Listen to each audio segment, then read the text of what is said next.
Now, look, it simply doesn't follow. I mean, you have Heidegger writing Being in Time and Heidegger being a Nazi, and he may have had sympathies like that before. Heidegger's wife was a member of the party in the 1920s, although Heidegger himself didn't join until 33 or something. I mean, so it doesn't follow that Being in Time is preparatory for Heidegger's later explicit Nazism, nor that the 1933 to 40 political texts are continuations of Being in Time. Compare the following, I hope obviously absurd arguments. After Principia Mathematica, Bertrand Russell published writings arguing for atheism. Therefore, Principia Mathematica prepares the way for atheism. Or Why I'm Not a Christian is a continuation of Principia. I mean, no one would say that. No one would think that. So why do you think that about Heidegger? I'm going to fly through these slides because this is not a bibliography. But if you just look at the titles alone, the post-Being in Time works, accepting the explicitly political Nazi seminars, don't, just on titles alone, don't look like disseminations of Nazi doctrine. These are the ones translated into English. You have Being in Time, Phenomenological Interpretations of Kant's Critique of Pure Reason, a lecture course, Metaphysical Foundations of Logic, a lecture course, Kant and the Problem of Metaphysics, the Fundamental Concepts of Metaphysics, Hegel's Phenomenology of Spirit, The Essence of Truth on Plato's Cave, Allegory and Theaetetus, Plato's Cave Allegory and Theaetetus, Plato's Doctrine of Truth, Being in Truth. It's The Origin of a Work of Art, Basic Questions of Philosophy, Select Approaches to Logic, Nietzsche's Metaphysics. Look at this stuff. I mean, if you were looking for a Nazi text, would any of these titles strike you as being remotely in the neighborhood? But I do think there's a connection, and so I want to talk about it.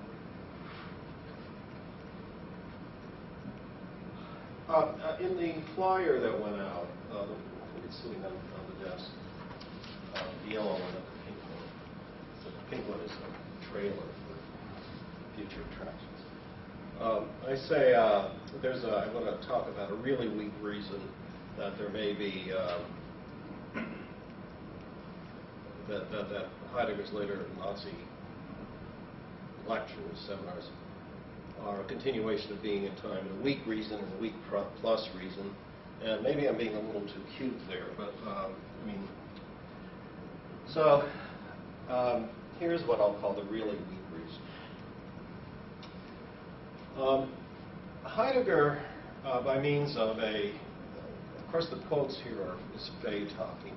Heidegger, by means of the destruction of the individual, excuse me, was making room for the communal destiny of the people, a task which was in neither intent nor approach a purely philosophical undertaking, but was in fact a political project, the ground laying for an anti-individualistic ideology that lay embedded in the very foundations of National Socialism.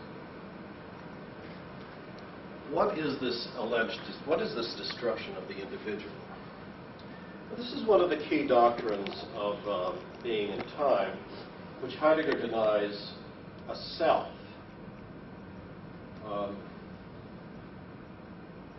His target is Descartes, but it could equally have been Kant or Husserl, and I suspect he made his target more Descartes than Husserl, since he needed Husserl to get a job.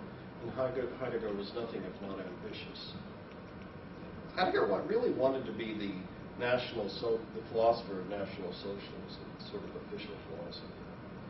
And suspected that one of the reasons he quit the rectorship was because he saw that wasn't going to happen. I think people in the Nazi Party looked at his writings and found them, as many people do, I think the Nazis weren't wrong about everything, unreadable, and they thought he was too good. Anyway, so Heidegger denies the self. Descartes is his whipping boy. Here's one way to explain it. An experience is mind, but this mindness, and there's a technical term in German that we use for that, cannot be specified without reference to our mode of being in the world, which calls Dasein, literally their being.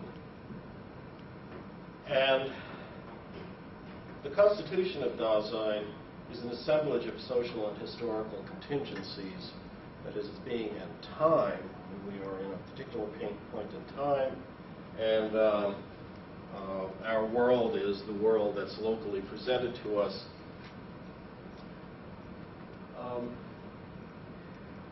Just a bit more about this self that Heidegger denies and Descartes affirms. Is an observer of the contents of the mind. Actually, in drawing this, to me it's unclear whether the I is part of the contents of the mind or somehow observing it. So here are stuff that's here. These are inputs, and somehow there's this observing thing that, well, observes the inputs. In a way, for Heidegger, there's just inputs. In Kant, the self turns up as, probably now just speaking to the philosophers, the transcendental unity of apperception, and in Husserl's the transcendental unit of ego. Transcendental in Kant means it's beyond experience. It's something that you can make an inference to. You don't have a direct empirical impression of a self, but you have to posit something like a self in order to account for what seems to be the unity of consciousness. Transcendental ego serves a bit similar function in Husserl. Well, so what is the argument here? There's no self, as certain philosophers, Descartes, Kant, Husserl, have posited. Therefore, anyone who believes that ought to or should be predisposed to embrace communalistic political illusions. Well, that's just a non sequitur.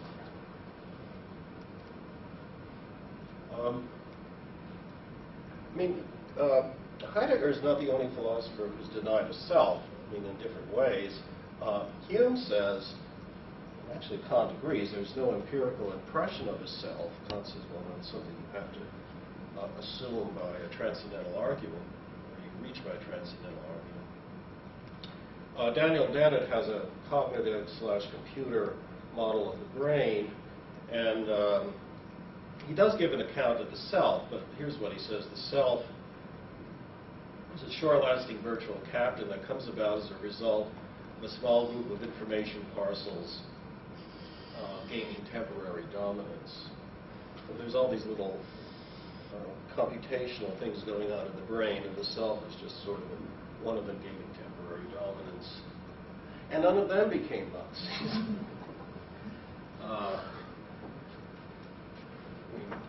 That's Hume. That's not Hume.